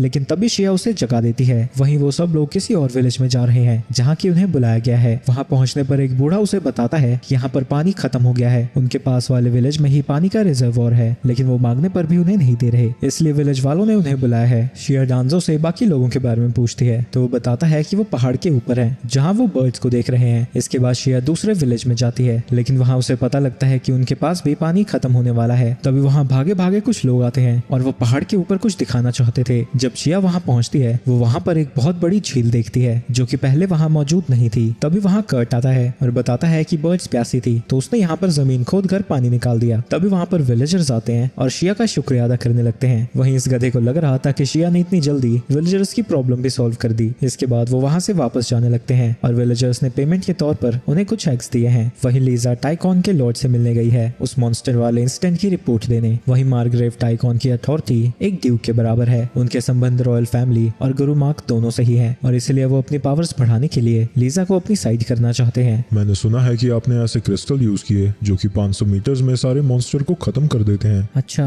तो एटलियर मास्टर की इन्फॉर्मेशन निकालना चाहता है। वो सारी बातें सिर्फ अफवाह है, ऐसा कुछ भी नहीं हुआ था। जिस टाउन में आप रह रही हैं उसका कोई नाम नहीं है, यूजुअली नाम वाइस रॉय रखता है, पर अभी वहाँ का कोई वाइस रॉय नहीं है, तो मैं सोच रहा था क्यों ना एटलियर मास्टर को ही मैं वहाँ का वाइस रॉय बना दूं। मैं डिसीजन बिना एटलियर मास्टर से पूछे नहीं ले सकती। पर आप तो उसके बिहाफ पर आई है ना, इतनी अथॉरिटी तो आपके पास होनी ही चाहिए। मुझे पता था ऐसा कुछ होने वाला है, मुझे जनरल से पहले ही बात कर लेनी चाहिए थी। ये बिल्कुल सही कह रहे हैं, अगर एटलियर मास्टर यहाँ के वाइस रॉय बनते हैं हमारे नाइट्स को बहुत ज्यादा खुशी होगी। लीजा उसे चुप कराकर कुछ कहने की कोशिश करने लगती है, पर तभी मार्ग्रेव बोलने लगता है, कहीं ऐसा तो नहीं कि उस एटलियर मास्टर में कुछ कमी है? ये तो आप बिल्कुल गलत कह रहे हैं। इस पूरी दुनिया में उससे टैलेंटेड कोई और नहीं है। ये तो बहुत अच्छी बात है, अगर ऐसा है तो तय हुआ, वाइस रॉय वही बनेगा। और अब लीजा फंस चुकी थी क्योंकि अगर वो वाइस रॉय बनता है तो उसे पब्लिक में आना होगा। दूसरी तरफ मिमिको का काम बढ़ता ही जा रहा है, उसे एक के बाद एक रिपोर्ट्स मिलती ही जा रही हैं। वहीं उन्हें ये भी पता लग चुका है कि ट्रिस्टन को उसी के चर्च में मार दिया गया है। वहाँ पर किसी और को भी सैक्रिफाइस किया गया था डीमन लॉर्ड को समन करने के लिए, और ऑफिलिया को लगता है कि इन सब के पीछे पॉलन चर्च का हाथ है। वहीं मिमिको ने मार्लेफिस को को नहीं मारा था क्योंकि कर्ट उससे मिलना चाहता था और उन्हें ये भी पता लग गया है कि टाइकॉन फ्रंटियर टाउन का वाइसरॉय कर्ट को बनाना चाहता है। दूसरी तरफ उस सेक के अंदर से एक लड़की बाहर आती है जो देख के सभी कहने लगते हैं कि कर्ट की बेटी पैदा हुई है। वो देखने में 3 साल की लग रही थी और कर्ट बताता है कि जब ये पैदा हुई थी तब से ये ऐसे ही दिख रही है और वो लड़की उसे पापा कह के बुलाती है। शिया उसे समझाती है कि ह्यूमंस के बच्चे अंडों में से पैदा नहीं होते, ये किसी तरह की मॉन्स्टर है जिसने अपना भेस उसे ठगने के लिए ऐसा बना लिया है और वो उस लड़की को मारने के लिए जाने लगती है। पर तभी कर्ट उसे रोक देता है और कहता है कि वो उसका ध्यान रखेगा और सारी जिम्मेदारी उठाएगा। उसी वक्त वो लड़की शिया को मॉम कह के बुलाती है जो सुन के वो अपने ही ख्यालों में खो जाती है। ये सुन के गुस्से में लीजा उसके पीछे आती है और उसे कहती है कि वो कर्ट और उसकी बेटी नहीं है और उसे छीन लेती है। लीजा की गोद में आते ही वो उसे भी मम्मी मम्मी बुलाने लगती है जो सुन के वो इतनी ज्यादा खुश थी कि वो उसे नीचे गिरा देती है। पर ऐन वक्त पर सीना उसे कैच कर लेती है और उसे देखकर वो उसे दीदी बुला रही थी। जिसके बाद सभी लोग शिया को समझाते हैं कि वो लोग मिलकर उसका ध्यान रख सकते हैं, उस बच्ची को मारने की जरूरत नहीं है। और जब शिया उस बच्ची के प्यारे से चेहरे को देखती है वो भी मान जाती है। इसके बाद उन सब की मीटिंग बैठती है उस बच्चे का नामकरण करने के लिए। लीजा कहती है कि ये कर्ट और उसका बच्चा है तो उन दोनों के नाम को मिलाकर कुछ रखना चाहिए, लेकिन तभी शिया बीच में टपक जाती है और कर्ट और अपने नाम को मिलाकर नाम को सजेस्ट करने लगती है, जिसकी वजह से वो दोनों ही आपस में भिड़ने लगती हैं। शोर शराबे की वजह से बच्चे की नींद खुल जाती है। मम्मा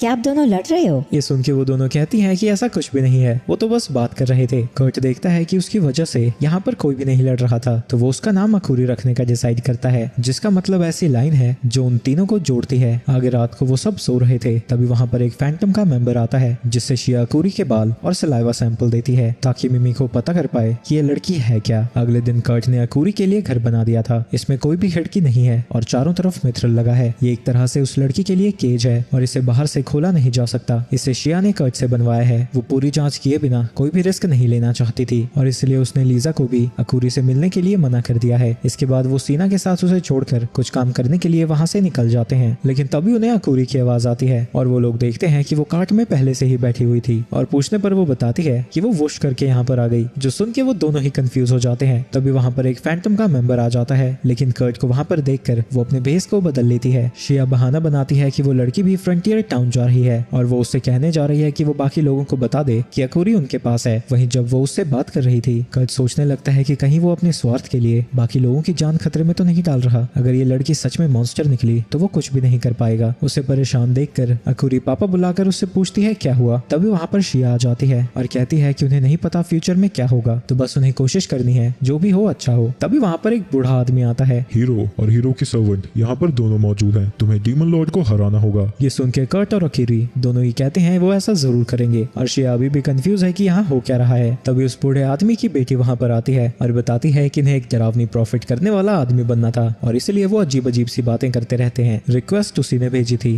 पर वो ये देखकर हैरान है कि उनकी मदद के लिए न्यूली वेड कपल आया है। ये सुन के वो दोनों ही शर्मा जाते हैं क्योंकि अखूरी के साथ वो शादीशुदा जोड़ा ही लगते हैं और क्योंकि अखूरी भी उन्हें मम्मा पापा बुला रही थी तो इससे भी कोई मदद नहीं होती। कर्ट को इन सब से उतना फर्क नहीं पड़ता, पर जब से क्लाइंट ने उन्हें मियाँ बीवी कहा है शिया शर्म के मारे एक जगह पर अटकी पड़ी है। कर्ट को लगता है कि शिया को गुस्सा आ रहा है तो वो जल्दी से यहाँ पर काम को खत्म करना चाहता है और उसके पूछने पर वो लड़की बताती है कि उनके पिग्स खाना नहीं खा रहे हैं। कर्ट को लगता है कि ऐसा गर्मी की वजह से है। मैं इनके लिए ऐसा चारा बना दूंगा जो कि इनकी गर्मी की थकान मिटा देगा। जिसके बाद वो अपने फादर इन लॉ को वॉक कराने के लिए चली जाती है। इसके बाद वो फिर से शिया के पास जाता है, लेकिन शर्म के मारे वो अभी भी अटकी हुई थी। कर्ट को लगता है कि वो अभी भी गुस्से में है और वो पिग्स के लिए खाना बनाने लगता है और कुछ मिनट में ही पिग्स भी खाना खाने लगते हैं। वहीं शिया अभी भी उसी के बारे में सोच रही थी और कर्ट की बीवी कहलाकर जरूरत से ज्यादा खुश हो रखी है। तभी उनके ऊपर से एक ड्रैगन गुजरता है। शिया कर्ट और अखूरी को बचाने जाने लगती है, पर कर्ट उसे रोक देता है और वो देखती है कि वो ड्रैगन कर्ट का बनाया हुआ खाना खाने आया था और कर्ट उसे बताता है कि गांव के एरिया में ऐसे ड्रैगन का आना बहुत आम बात है। तभी शिया को खून की स्मेल आती है और वहां जाने पर उसे पता लगता है कि फैंटम का मेंबर जिसे कर्ट को गार्ड करने के लिए बुलाया गया था वो मारा जा चुका है। वहीं झाड़ियों में कोई छुपा हुआ था जिसके ऊपर शिया अटैक कर देती है। तलवारों की आवाज सुनकर कर्ट भी उसकी तरफ आने लगता है, पर शिया उससे कहती है कि वो अक्यूरी को लेकर यहाँ से चला जाए। वहीं वो लड़की कर्ट से कहती है कि वो उस बच्ची को उसके हवाले कर दे। कर्ट को लगता है कि वो एक ड्रैगन हंटर है। वहीं शिया को लग रहा था कि वो उससे भी कोई ज्यादा खतरनाक चीज है। तभी वो ड्रैगन कर्ट को उठाकर वहाँ से जाने लगता है। ड्रैगन्स को ह्यूमन पसंद नहीं है, लेकिन वो कर्ट को पसंद करता है, शायद इसलिए वो इतनी सारी चीजों में SSS रैंक है। तभी वो लड़की शिया के ऊपर अटैक कर देती है और लड़ाई में वो उसके ऊपर भारी पड़ रही थी और वो हंटर उसे खत्म करने के लिए आगे बढ़ने लगती है, पर ऐन वक्त पर वो खुद को बचा लेती है और वहाँ से पीछे हट जाती है। शिया उससे पूछती है कि वो यहाँ पर क्या कर रही है, लेकिन हंटर कहती है कि जो मरने वाली है उसे कुछ भी बताने का कोई फायदा नहीं है। वो शिया के ऊपर अटैक करके उसे घायल कर देती है, जिसकी वजह से उसके पेट से खून बहने लगता है, जिसके बाद वो उसे मारने जाने लगती है। तभी शिया उस हंटर की तरफ कर्ट का बनाया हुआ क्रिस्टल फेंकती है, जिसकी वजह से वहाँ पर एक बहुत बड़ा धमाका हो जाता है। शिया को लग रहा था कि उस धमाके में वो हंटर मारी जा चुकी होगी, पर उससे इसके शरीर पर एक खरोंच भी नहीं आई थी और अब उसके सर पर डीमन हॉर्न्स आ चुके हैं, जिसे देखकर शिया हैरान हो जाती है, क्योंकि 100 सालों में एक भी ट्रू डीमन दुनिया के सामने नहीं आया था। तो भला अब एक डीमन वहाँ पर क्या कर रहा है? वहीं वो हंटर ये देखकर हैरान थी कि शिया ने उसे इतना ज्यादा डैमेज कर दिया कि उसकी ट्रांसफॉर्मेशन हट गई है और उसे लगता है कि वो उन लोगों में से एक है जिन्होंने लेसर डीमन लॉर्ड को हराया था। ये सुन के शिया रियलाइज करती है कि उस डीमन ने उनके ऊपर पहले से नजर बनाए रखी है और जिस बच्चे के बारे में वो बात कर रही है वो शायद कर्ट है। वहीं शिया ने अपने सारे वेपन्स का यूज कर लिया था और वो खुद को सैक्रिफाइस करने के लिए तैयार थी ताकि कर्ट यहाँ से और ज्यादा दूर जा सके। लेकिन तभी उसे कर्ट की आवाज आती है और वो देखती है कि कर्ट वापस आ रहा है। शिया को लगता है कि वो ड्रैगन की मदद से लड़ने वाला है, लेकिन तभी वो ड्रैगन कर्ट को नीचे फेंक देता है। पर इससे पहले कि शिया उससे कोई सवाल जवाब कर पाती, वहाँ के सारे पिग्स आकर उन्हें वहाँ से ले जाते हैं। शिया उससे अकुरी के बारे में पूछती है। कर्ट बताता है कि वो सेफ जगह पर है और उनका इंतजार कर रही है। वहीं शिया को लगता है कि कर्ट के टाउन में ड्रैगन पर बैठकर लोगों से लड़ना भी आम बात होगी। नहीं, ऐसी बात नहीं है, ये मैं भी पहली बार कर रहा हूँ, पर अपने किसी करीबी को बचाने के लिए रिस्क ले लेना चाहिए। ये सुन के शिया शर्मा जाती है और वो सोचती है कि वो लीजा की हरकतों से इतनी जेलस फील करती है और कर्ट के पास होना उसे बहुत अच्छा लगता है और फाइनली एक्सेप्ट कर लेती है कि वो कर्ट से बहुत ज्यादा प्यार करने लगी है। तभी उनके ऊपर हमला होता है, जिसकी वजह से वो दोनों ही नीचे गिर जाते हैं। शिया कर्ट की तलवार लेकर उस डीमन से लड़ने के लिए जाने लगती है। शिया पहले अपनी जान देने को तैयार हो गई थी, लेकिन कर्ट ने हार नहीं मानी, तो वो भी अब उस डीमन से लड़ना चाहती थी। वो उसके ऊपर फायर से अटैक कर देती है और शिया उस टेक्निक का यूज करने जाती है जिससे वो आग को काट सके, पर वो कभी भी इसमें सक्सेसफुल नहीं हुई है और इस बार भी वो फेल हो जाती है। पर तभी उसके पास अकुरी आ जाती है और उसके वहां पर आते ही वो आग वहां से गायब हो जाती है। शिया को लग रहा था कि उस डीमन ने उस स्पेल को अकुरी की वजह से हटाया है। तभी उसके मुंह से खून बाहर आता है और वो वहां से चली जाती है। इसके बाद कर्ट शिया को पोशन पिलाता है। तभी वो शॉक में उठ जाती है, क्योंकि जब वो फायर बॉल उसे हिट करने वाला था, अकुरी अचानक से ही उसके पास आ गई, जो कि टेलीपोर्टेशन जैसा है, पर बिना टेलीपोर्टेशन स्टोन के टेलीपोर्टेशन पॉसिबल ही नहीं है। और अगर अकुरी बिना किसी स्टोन के ऐसा कर सकती है तो वो बहुत बड़ी बात है। तो वो अकुरी को फिर से टेलीपोर्ट होने को कहती है, लेकिन वो ऐसा नहीं कर पाती। शिया उससे पूछने लगती है कि पहले वो इतनी दूर टेलीपोर्ट कैसे हुई, लेकिन इससे पहले कि अकुरी कुछ कहती, वहाँ पर एक पिग आ जाता है और कर्ट को याद आता है कि उन्हें बचाने के चक्कर में क्लाइंट के सारे पिग्स घायल हो गए, जिसके बाद वो दवाई देकर उन सभी पिग्स को ठीक कर देता है और क्लाइंट को इसके बारे में कुछ भी नहीं पता लगता। वो शिया से पूछती है कि उसका हस्बैंड कहाँ है, तो शिया बताती है कि वो पास के ही फार्म में मदद करने गया है। दूसरी तरफ कर्ट ड्रैगन पर बैठकर कहीं जा रहा है। तभी उसे कुछ नीचे दिखता है और वो उसे नीचे उतरने को कहता है। दूसरी तरफ शिया अकुरी से पूछती है कि क्या उस फायर बॉल को उसने गायब किया था, लेकिन अकुरी मना कर देती है। तो उसे यकीन हो जाता है कि वो डीमन अकुरी को चोट नहीं पहुंचाना चाहती थी, पर किसी भी नतीजे पर पहुंचने से पहले वो श्योर होना चाहती है। तभी उसके सामने कर्ट उतरता है, जो कि ड्रैगन पर बैठा हुआ था। शिया उससे पूछती है वो तो ड्रैगन को छोड़ने गया था, लेकिन तभी वो देखती है कि उस ड्रैगन की पीठ के ऊपर वही डीमन पड़ी हुई थी। जिसके बाद कर्ट उसे सब कुछ बताने लगता है। कर्ट ड्रैगन से उस डीमन के पास उतरा था और उसे घायल देखकर कर्ट उसके लिए दवाई बनाने लगता है। डीमन उससे कहती है कि अगर वो अपने दुश्मनों की मदद करेगा तो मारा जाएगा। शिया और अकुरी भी मारे जाते। अगर तुमने अपने स्पेल को ना रोका होता, मेरे लिए इतना ही काफी है। कर्ट उसे दवाई देता है, जिससे पीकर वो खड़ा होने की कोशिश करती है, लेकिन फिर से नीचे गिर जाती है। और कर्ट बताता है कि उसने दवाई में एनेस्थीसिया मिला दिया था। ड्रैगन हंटर्स का ड्रैगन के ऊपर हमला करना आम बात है, लेकिन उसे ऐसे ह्यूमंस पर हमला नहीं करना चाहिए। पता नहीं मैं इससे ये सब क्यों कह रहा हूँ। मैं जानता हूँ ये हिल्डेगार्ड से बिल्कुल अलग है। ये सुनते ही वो डीमन कर्ट की तरफ बढ़ने लगती है, पर तभी वो जमीन पर गिर जाती है। इसके बाद वो डीमंस को बांधकर अपने घर पर वापस आ जाते हैं। वहाँ पहुँचते ही अकुरी लीजा और सीना से मिलने जाती है। लीजा और अकुरी का मिलना मना था, पर क्योंकि अकुरी ने उसकी जान बचाई थी, शिया उसे मिलने देती है। तभी वहाँ पर एक बंदा आता है जो कि शिया और कर्ट का स्वागत करता है और लीजा उन्हें बताती है कि ये उनका एटलियर मास्टर है, जो सुनकर शिया हैरान हो जाती है। लेकिन शिया जानती थी कि वो असली एटलियर मास्टर तो हो ही नहीं सकता था, तो वो कर्ट को वहाँ से खाना बनाने के लिए भेज देती है। जिसके बाद लीजा उसे बताती है कि वो असल में एक इल्यूजन है, जो कि उसने कर्ट की दी हुई स्वॉर्ड से बनाया है और ये कर्ट का थोड़ा मैच्योर वर्जन है। तभी शिया को मिमिको का एक मैसेज मिलता है। 3 दिन बाद मिमिको उनके पास आती है और बताती है कि अकुरी का सलाइवा और हेयर सैंपल बिल्कुल एक ह्यूमन जैसा है, पर उसके नेल्स में से उसे स्पेशल मैजिक के ट्रेसेस मिले हैं। कोई भी नॉर्मल ह्यूमन ऐसे मैजिक का यूज नहीं कर सकता, पर कहा जाता है कि एज ऑफ गॉड्स के दौरान इस तरह के मैजिक का यूज किया जाता था। वो अकुरी के ऊपर एक कर्स लगाना चाहती है, जिससे वो टेलीपोर्टेशन मैजिक का यूज नहीं कर पाएगी और अपनी रिसर्च लैब के अंदर उसके ऊपर रिसर्च करना चाहती है, पर कर्ट सीधा मना कर देता है। मिमिको उससे पूछती है कि वो ऐसा क्यों नहीं करने देना चाहता, तो कर्ट उससे पूछता है कि क्या वो उससे डरती है। मिमीको जानती है कि अगर वो चाहे तो पूरी कंट्री को तबाह करने वाला वेपन बना सकता है, पर वो ये भी जानती है कि कर्ट कभी दूसरों को नुकसान नहीं पहुंचाना चाहता, तो वो उससे नहीं डरती। उसी तरह से कर्ट भी जानता है कि भले ही अकूरी ह्यूमन हो या फिर ना हो, वो किसी को भी नुकसान पहुंचाने के लिए कुछ भी नहीं करेगी। अकूरी उस ड्रैगन हंटर के पास भी गई थी क्योंकि उसे उसकी फिक्र हो रही थी। लीसा और शिया भी इससे सहमत थे, तो मिमीको अकूरी को यहाँ पर रहने की परमिशन दे देती है। इसके बाद वो लोग उस डीमन से मिलने जाते हैं और मिमीको को पता लगता है कि वो एक डीमन वॉरियर है। वो फायर मैजिक का यूज करने की कोशिश करती है, पर उन्होंने पहले ही वहाँ पर बैरियर्स बना दिए थे। इसके बाद मिमीको उससे कुछ सवाल पूछती है, लेकिन वो डीमन कहती है कि वो सिर्फ उन्हीं को जवाब देगी जिसने उसे हराया है। तो वो लोग वहाँ पर कर्ट को बुलाते हैं और वो डीमन उससे हिल्डेगार्ड के बारे में पूछती है और शिया भी उससे पूछती है कि ये हिल्डेगार्ड कौन है। कर्ट उसे बताता है कि वो एक ट्रेडर की बेटी थी जो कि उनके विलेज में आया करते थे। उसके भी उसी की तरह 2 सींग थे, तो उसे लगा कि वो भी उसे जानती होगी। सोल उससे पूछती है कि क्या उस लड़की ने ग्रिफिन वाला पेंडेंट पहना हुआ था। कर्ट याद करता है और उसे बताता है कि हाँ, उसने ऐसा पहना हुआ था, जिससे सोल फ्लेयर को यकीन हो जाता है कि वो सच में हिल्डेगार्ड से मिला था और वो उसकी मदद मांगने लगती है क्योंकि उसे हिल्डेगार्ड को बचाना है। लेकिन कर्ट को अभी तक नहीं पता था कि वो क्या कह रही है। तो सोल उसे बताती है कि हिल्डे को मार्ग्रेव टाइकॉन ने अपनी कैद में रखा हुआ है, जो सुन के ऑब्वियसली कर्ट तुरंत ही मदद करने के लिए तैयार हो जाता है। लेकिन बाकी लोग थोड़े समझदार थे और उससे पूछते हैं कि अगर वो हिल्डे को बचाना चाहती थी तो उसने अकूरी पर अटैक क्यों किया। सोल कहती है कि वो मार्ग्रेव को इन्वेस्टिगेट कर रही थी और मार्ग्रेव उन सबको इन्वेस्टिगेट कर रहा था और इसी दौरान उसे वो लड़की दिखी जिसकी पावर से वो हिल्डे को बचा सकती है। लेकिन अब भी उन्हें उस पर यकीन नहीं होता, तो वो अपने क्रेस्ट को देखने को कहती है जिस पर भी ग्रिफिन बना हुआ था और ये उसे लेडी हिल्डे से ही मिला है। आगे वो बताती है कि उसने स्पेल को इसलिए रोका था क्योंकि उससे तलवार पर वही ग्रिफिन दिखा था और कर्ट बताता है कि उसे वो डैगर हिल्डे ने ही दिया था। मिमीको हिल्डे को बचाने के लिए तैयार हो जाती है, लेकिन वो उससे कहती है कि वो यहीं पर रुकेगी और अगर उसने कुछ भी उल्टा सीधा किया तो वो हिल्डे को नहीं बचाएंगे। लेकिन जब वो बात कर ही रहे थे उसी वक्त वहाँ पर अकूरी आ जाती है। इसके बाद मिमीको उन्हें मार्ग्रेव के कासल का ब्लूप्रिंट दिखाती है और बताती है कि उसकी उम्र 47 साल है। 10 साल पहले उसकी बीवी की मौत हो गई थी जब वो उनकी सबसे बड़ी बेटी को जन्म दे रही थी जिसका नाम फेमिल था, लेकिन वो भी पिछले साल एक बीमारी की वजह से मारी गई। उसके कासल में एक सीक्रेट रूम है जहाँ उसे छुपकर खाना ले जाते हुए देखा गया है और वहाँ पर किसी और को जाने की इजाजत नहीं है। तो इसके लिए मिमीको रिक्रूटो का यूज करना चाहती है। वो मैजिक का यूज करके दीवार के अंदर जाने का नाटक करेगा। ये देखकर मार्ग्रेव गेट को जरूर खोलेगा और लीजा बताती है कि 3 दिन बाद मार्ग्रेव 3 दिन का एक फेस्टिवल होस्ट करने वाला है। तब वो एटलियर मास्टर से उसे मिलवाने के बहाने वहाँ जा सकते हैं और वो कर्ट को ये बोलकर लेके जाएंगे कि वो मार्केट को स्टडी करने जा रहे हैं ताकि उन्हें पता चल सके कि यहाँ किस चीज की डिमांड ज्यादा है। वहीं वो हिल्डे को तीसरे दिन बचाने वाले थे क्योंकि उस दिन सोल्जर सबसे ज्यादा थके होंगे, तो उनके पास 2 दिन है कर्ट के साथ डेट पर जाने के लिए। तो वो रॉक पेपर सीजर खेलते हैं जिसमें लीजा जीत जाती है, यानी कर्ट के साथ पहले डेट पर वो जाएगी। इसके बाद वो फेस्टिवल के लिए जा रहे थे,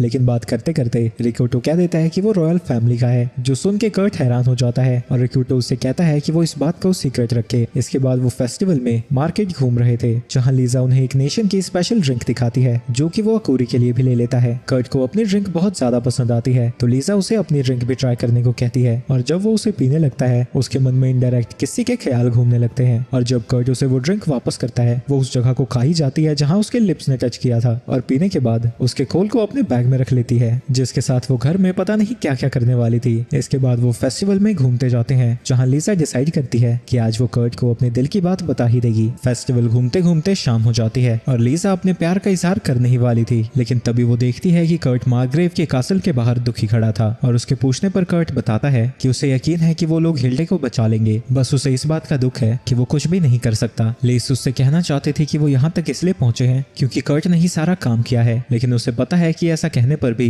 उसे यकीन नहीं होगा। तो वो कहती है कि वो उसे पसंद करती है, साथ ही बाकी सभी लोग भी, और वो उसकी मदद करना चाहते हैं। ये सब सुनकर कर्ट इमोशनल हो जाता है और कहता है कि वो भी उन सबको पसंद करता है। तभी वहाँ पर अकूरी आ जाती है और कर्ट को पापा बुलाकर कहती है कि उसे भूख लगी है और लीजा सोचती है कि भले ही वो इस बार कन्फेस ना कर पाई हो पर अगली बार वो अपने दिल की बात जरूर कह देगी। इसके बाद हम पास्ट का सीन देखते हैं। शिया की तलवार टूट गई थी तो उसने कर्ट को अपने लिए एक तलवार बनाने को कहा था, जिसके लिए वो सबसे पहले केव में जाकर कुछ मिथरल और अडमेंटियम लेकर आता है और डॉफ ये देखकर हैरान था कि कर्ट के लिए ये सब कितना ज्यादा आसान है। वही मिथरल से कुछ भी बनाना बहुत ज्यादा मुश्किल होता है, तो डॉफ को यकीन नहीं होता कि ये मिथरल है क्योंकि कर्ट उसे एक तपेली में पिघला रहा था, लेकिन फिर भी वो उसे अपनी फोर्ज को यूज करने देता है और वो ये देखकर हैरान था कि कर्ट ने 1 घंटे के अंदर अंदर एक खतरनाक सी तलवार बना दी थी। और जब उसे सारी चीजों पर यकीन हो जाता है वो अपनी जर्नी पर जाने लगता है ताकि वो कर्ट जितना बेहतर हो सके। वहीं शिया उस तलवार को पाकर बहुत खुश थी क्योंकि ये कर्ट ने उसको पहला गिफ्ट दिया था। इसके बाद हम वापस प्रेजेंट में आते हैं जहाँ कर्ट के साथ डेट डेट पर जाने की बारी आज उसकी है। फेस्टिवल के दूसरे दिन कर्ट और शिया घूम रहे थे, तभी रास्ते में वो लोग देखते हैं कि एक दुकानदार को कुछ लोग परेशान कर रहे थे और कर्ट उन्हें रोकने चला जाता है। वो लोग कहते हैं कि ये बहुत घटिया मीट बन बना रहे हैं, इसलिए वो सारा सामान फेंक रहे हैं। पर कर्ट जब उसे खाता है वो बिल्कुल ठीक था। ये देखकर वो कर्ट को धक्का दे देते हैं, पर शिया उसे पकड़ लेती है और उन्हें बताती है कि एक एटलियर में काम करता है। वो रियलाइज करते हैं कि एटलियर में सिर्फ नोबल्स ही होते हैं और वो डर के मारे भाग जाते हैं। कर्ट देखता है कि उस बंदे की हड्डी टूट गई थी और वो उसे उठाकर हॉस्पिटल ले जाने लगता है। और बेचारी शिया अपनी फर्स्ट डेट पर अकेली लटक गई थी। उस आदमी की बच्ची रोने लगती है, लेकिन तभी एक फैंटम की मेंबर ड्रिंक्स बेचती हुई वहां आती है और ड्रिंक को खरीदने के बहाने शिया उसके पास जाती है। फैंटम उसे बताती है कि आज शाम को स्ट्रीट रेस्टोरेंट्स के बीच में एक कंपटीशन है। 3 सालों से गार्गल ही जीतता आ रहा है और वो चाहती है कि शिया उस पर नजर रखे। आज कोई बहुत अच्छे मीट बंस बना रहा था, पर गार्गल ने कुछ गुंडों को हायर किया है उस स्टॉल को बंद कराने के लिए। ये सुन के शिया समझ जाती है कि उसकी डेट को बर्बाद करने के पीछे किसका हाथ है। वहीं शिया सोच रही थी कि जब कर्ट वापस आएगा वो अपनी डेट को कंटिन्यू करेंगे, पर कर्ट बताता है कि वो बंदा अगले दिन तक हॉस्पिटल में रहेगा और उसने वादा कर दिया है कि तब तक वो स्टॉल का ध्यान रखेगा। ये सब सुनकर शिया दुखी हो जाती है, लेकिन अब वो गार्गल रेस्टोरेंट से बदला लेना चाहती थी। पर वो बच्ची बताती है कि वो कंपटीशन में हिस्सा नहीं ले पाएंगे। उन गुंडों ने सारे मीट बंस की फिलिंग फेंक दी है, यानी उन्हें बंस की फिलिंग भी बनानी होगी।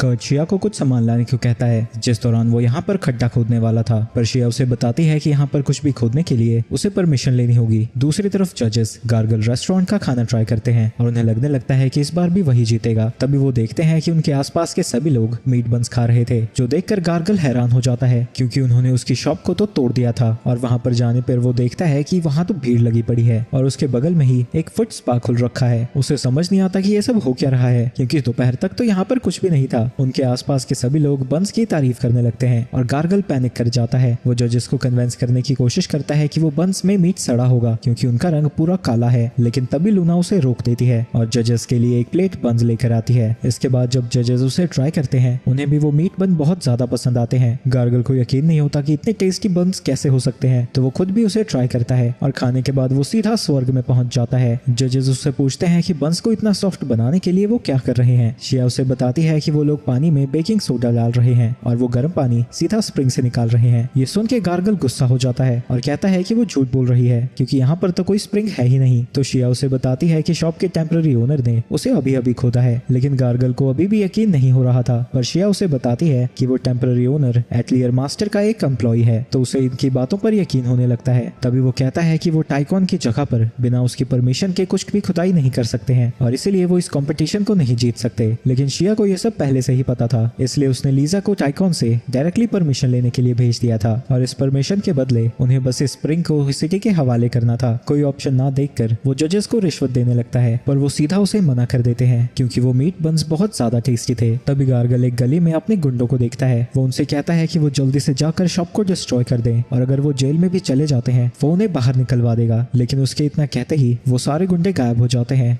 और हम देखते हैं कि लीजा ने वो इल्यूजन बनाया था। शिया उसे बताती है कि प्रॉपर्टी को डिस्ट्रॉय करने के लिए पहले ही उन गुंडों को जेल में डाल दिया गया है और अब उसने भी कन्फेशन कर लिया है। और शिया ने ये भी पता लगाया है कि वो टाइकॉन के पर्सनल शेफ के लिए इंग्रेडिएंट्स सप्लाई करता है और उसमें ड्रग्स मिला रहा है उन्हें एडिक्ट करने के लिए। कोई ऑप्शन ना देखकर गुस्से में गार्गल लीजा के ऊपर अटैक करने जाता है, लेकिन तभी फैंटम्स उसे पकड़ लेते हैं और शिया उसे बताती है कि लीजा थर्ड प्रिंसेस है और उसने उसके ऊपर हमला करके अपनी सजा और भी ज्यादा बढ़ा ली है। दूसरी तरफ एक बंदा मार्ग्रेव को बताता है कि गार्गल ने प्रिंसेस के ऊपर अटैक करने की कोशिश की थी, तो उसे पकड़ लिया गया है और यहाँ के शेफ भी उनके साथ मिले हुए थे, तो उन्हें भी अरेस्ट कर लिया गया है। पर कल प्रिंसेस उनके पास आने वाली थी, तो खाना बनाने के लिए अब उनके पास कोई नहीं बचा था। तो उसका असिस्टेंट कहता है कि वो स्टॉल को हायर कर सकते हैं जिनके मीट बंस इस फेस्टिवल में बहुत ज्यादा पॉपुलर हैं। अगले दिन वो सभी मार्ग्रेव के कासल पर जाने वाले थे और कर्ट लूना की मदद करने जाता है और आज ही वो सब लोग हिल्डेगार्ड को बचाने वाले हैं और उनका प्लान ये है कि लीजा अपना और रिकोटो का इल्यूशन बनाएगी जो कि टाइकॉन से बात करेंगे और इसी दौरान वो मौका देखकर उस सीक्रेट रूम में जाएंगे। लेकिन जब वो जा रहे थे रास्ते में मिमिको उन्हें बताती है कि लूना और कर्ट को टाइकॉन ने ही हायर किया है और वो अभी किचन में है उसी सीक्रेट रूम के बगल में। इसके बाद हम पास्ट का सीन देखते हैं जब कर्ट लूना की मदद करने जाता है। वहाँ पर मार्ग्रेव के सोल्जर्स आते हैं जो कि 100 मीट बंस का ऑर्डर देते हैं और अपने साथ कासल में चलने को कहते हैं, पर लूना अपनी शॉप को छोड़कर नहीं जा सकती थी। तो कर्ट कहता है कि वो 100 बंस भी बना देगा और उनके साथ कासल चलेगा। वहीं वो सोल्जर्स जब बंस को टेस्ट करते हैं उन्हें भी स्वर्ग का एहसास होने लगता है। इसके बाद 100 बंस बनाने के बाद कर्ट उनके साथ कासल की तरफ जाने लगता है। वहाँ पहुंचने पर कर्ट को पता लगता है कि उसके बंस किंगडम की प्रिंसेस को दिए जाएंगे और उसे अभी तक ये नहीं पता है कि लीजा ही प्रिंसेस है। वहीं असिस्टेंट एजेंट उसे यहीं पर रुकने को कहता है ताकि अगर मीटिंग के बाद टाइकॉन या प्रिंसेस उससे मिलना चाहे तो मिल सके। दूसरी तरफ उन तीनों की मीटिंग बड़ी अच्छे से जारी है और कर्ट को हिल्डेगार्ड को लेके टेंशन होने लगी है। उसे परेशान देखकर अकूरी उससे पूछती है कि वो क्यों परेशान है, तो कर्ट बताता है कि दीवार के उस तरफ उसकी दोस्त है। ये सुनते ही अकूरी उसे अपने साथ दीवार की दूसरी तरफ टेलीपोर्ट कर देती है। ये सब देखकर कर्ट हैरान हो जाता है क्योंकि उसे नहीं पता था कि अकूरी अपने साथ दूसरों को भी टेलीपोर्ट कर सकती है। वो अकूरी से कहता है कि वो उसे वापस टेलीपोर्ट करे, लेकिन अकूरी ऐसा नहीं कर पाती। तभी उसे एक रूम से एक लड़की की आवाज आती है। उसे लगता है कि वो हिल्डेगार्ड है, लेकिन जब वो दरवाजा खोलता है अंदर कोई बूढ़ी औरत थी। दूसरी तरफ मार्ग्रेव रिक्रूटो से कहता है कि वो उसे वाइसरॉय बनाना चाहता है, पर रिक्रूटो कहता है कि वो इस बारे में उसे अकेले बात करना चाहता है। तो लीजा वहाँ से चली जाती है, लेकिन असली लीजा इनविजिबल होकर वहीं पर खड़ी थी। रिक्रूटो उससे पूछता है कि वो उससे क्या चाहता है। तुम इटर्नल यूथ के बारे में क्या जानते हो? दूसरी तरफ अकूरी उस औरत से पूछती है कि क्या वो बीमार है। वो हाँ में जवाब देती है और कहती है कि काफी समय से वो ढंग से खाना भी नहीं खा पा रही। तो अकूरी उसे एक मीट बन देती है जो कि उसे बहुत ज्यादा अच्छा लगता है। तभी कर्ट उससे पूछता है कि वो एक बूढ़ी औरत जैसी क्यों दिख रही है। वो लड़की हैरान हो जाती है क्योंकि उसे पता लग गया कि वो असल में बूढ़ी नहीं है। उसने दरवाजा भी खोल दिया और इतने अच्छे बंस भी बनाए हैं। और वो उससे पूछती है कि क्या वो कोई मेज है, लेकिन कर्ट उसे बताता है कि वो बस एक कैटलियर के यहाँ काम करता है। वो औरत उसे हिल्डेगार्ड को बचाने को कहती है जो कि उसके नीचे वाले रूम में है, जिसके बाद वो उन्हें रास्ता भी दिखाने लगती है। दूसरी तरफ रिक्रूटो उसे बता रहा था कि एल्व्स और डीमंस ह्यूमन से कहीं ज्यादा लंबे जीते हैं, तो उनके सेल्स को ह्यूमंस में डालने के कई एक्सपेरिमेंट्स किए गए। टाइकॉन उससे कहता है कि ऐसा किया गया था, पर एक्सपेरिमेंट्स फेल हो गए और साइड इफेक्ट्स की वजह से उन्हें बैन कर दिया गया। और वो उससे पूछता है कि क्या वो कोई ऐसा ड्रग बना सकता है जिसके कोई साइड इफेक्ट ना हो। ये सुन के लीजा को लगता है कि वो हिल्डेगार्ड के सेल्स का यूज करके इटर्नल यूथ हासिल करना चाहता है। और रिक्रूटो उससे पूछता है कि वो इस मेडिसिन का किस पर यूज करने वाला है, लेकिन ये सुनकर मार्ग्रेव गुस्सा हो जाता है और कहता है कि इससे उसका कोई लेना देना नहीं है। तभी वहाँ शिया आती है और बताती है कि किचन में चोर घुस गए हैं। ये सुन के मार्ग्रेव परेशान हो जाता है और वो शिया से कहता है कि वो वहीं रहकर रिक्रूटो को प्रोटेक्ट करे और खुद किचन की तरफ जाने लगता है। और लीजा भी इनविजिबल होकर उसके पीछे जा रही थी। उसे यकीन था कि उस रूम के अंदर हिल्डेगार्ड होगी, लेकिन जब मार्ग्रेव दरवाजा खोलता है वो किसी फैमिल नाम की लड़की को बुला रहा था और लीजा को समझ नहीं आता कि वो अपनी मरी हुई बेटी का नाम क्यों बुला रहा है। जिसके बाद वो फैमिल को ढूंढने के लिए बेसमेंट की तरफ जाने लगता है। वहाँ पर लीजा को एक लंबा सा बाल दिखता है जो कि कर्ट का तो नहीं था, और वो यहाँ पर कुछ भी करने से पहले वापस जाकर सारी चीजें शिया से डिस्कस करना चाहती है। दूसरी तरफ फैमिल उन दोनों को उसी रूम के पास लेकर आई है जिसके अंदर हिल्डेगार्ड है। हिल्डे जब कर्ट को देखती है वो उसे पहचान जाती है। वहीं फैमिल उस मैजिक सर्कल को ऑफ करके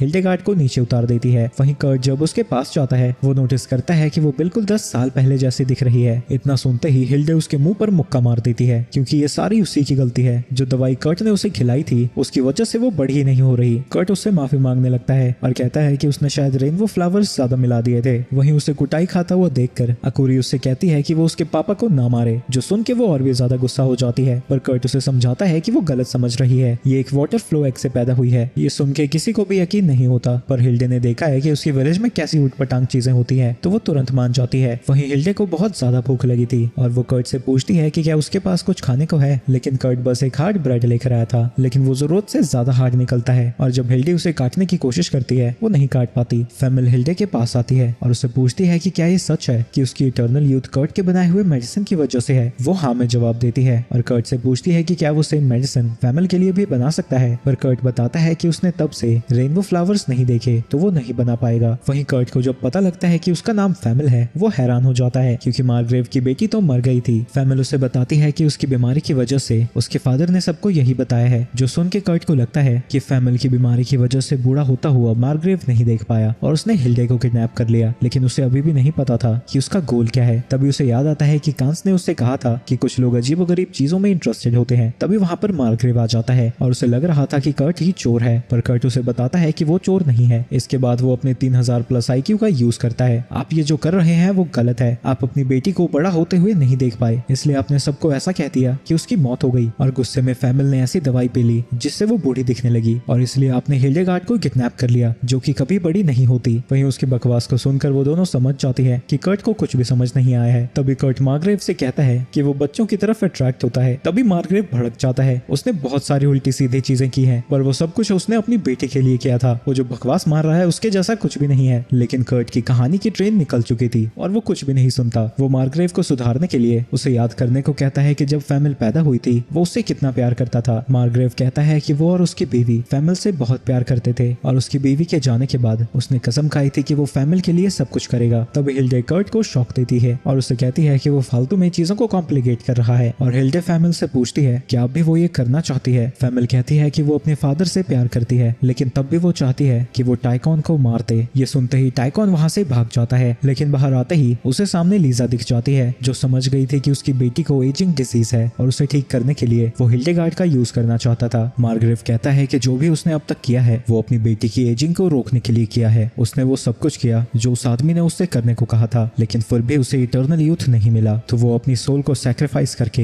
एक डीमन को समन करने लगता है जिसके लिए वहाँ एक सर्कल पहले से ही बना हुआ था। लेकिन जब वो डीमन को समन करता है वो ऐसा नहीं कर पाता। ये देखकर वो परेशान होने लगता है क्योंकि उसने सब कुछ सही किया था। उसके सर्कल को एक्टिवेट करते ही इसमें मैजिक लेलाइन से पावर आ जानी चाहिए थी लेकिन जैसे ही लीजा लेलाइंस के बारे में सुनती है वो उसे बताती है कि जब हॉट स्प्रिंग को खोदा गया था उसकी वजह से लेलाइंस की डायरेक्शन बदल गई है। तभी वहाँ हिल्डे आ जाती है। तुम लोग जरूर कर्ट के दोस्त होगे, तुमने मेरे कर्ट का बहुत अच्छे से ध्यान रखा है। ये सुन के लीजा को गुस्सा आ जाता है। लगता है तुमने मेरे कर्ट का कुछ देर के लिए बहुत अच्छे से ध्यान रखा है। इसकी वजह से उन दोनों के बीच लड़ाई होने वाली थी लेकिन तभी शिया उसे रोक कर पूछती है कि कर्ट आखिर है कहाँ। हिल्डे बताती है कि वो नीचे ही है और वो अपनी तलवार निकालकर मार्ग्रेव को मारने जाती है। तुम अगर जिंदा रहे तो डीमन को समन करके पता नहीं कितनों की जान ले लोगे, इसलिए फैमिल ने मुझे तुम्हें मारने को कहा है। वो उसे मारने ही वाली थी तभी वहाँ पर फैमिल आ जाती है जिसे देखकर मार्ग्रेव हैरान हो जाता है क्योंकि वो बिल्कुल अपने उम्र के हिसाब से दिख रही थी और वो बताती है कि कर्ट ने अपने हॉट स्प्रिंग बंद से उसे ठीक कर दिया है। दूसरी तरफ हिल्डे के पैरालिसिस का कर्ट के ऊपर से असर कम होने लगा है तो वो अकूरी से कहता है कि वो उसके बैग में से पिल निकाल कर उसे खिला दे और जैसे ही वो पिल को खाता है वो पूरी तरह से ठीक हो जाता है। मार्ग्रेव लीसा से माफी मांगता है पर वो कहती है कि वो रॉयल फैमिली की मेंबर है और जो भी उसने किया है उसे नजरअंदाज नहीं किया जा सकता। फैमिल कहती है कि उसके फादर ने सब कुछ उसके लिए किया था तो सजा उसे मिलनी चाहिए पर तभी लीजा कहती है कि वो अभी यहाँ प्रिंसेस के तौर पर नहीं बल्कि एटलियर की एम्प्लॉय के तौर पर आई है तो वो वही करेगी जो कि एटलियर के लिए बेस्ट होगा और वो कहती है कि अब से टाइकॉन वही करेगा जिससे एटलियर को फायदा होगा, जिसके लिए मार्ग्रेव मान जाता है। तभी वहाँ पर एक बंदा आता है जिसे हिल्डेगार्ड स्क्रिप्टर नाम से बुलाती है और उससे पूछती है कि वो यहाँ पर क्या कर रहा है। किसी ने मेरी स्क्रिप्ट को बदल दिया है तो मैं उसे फिर से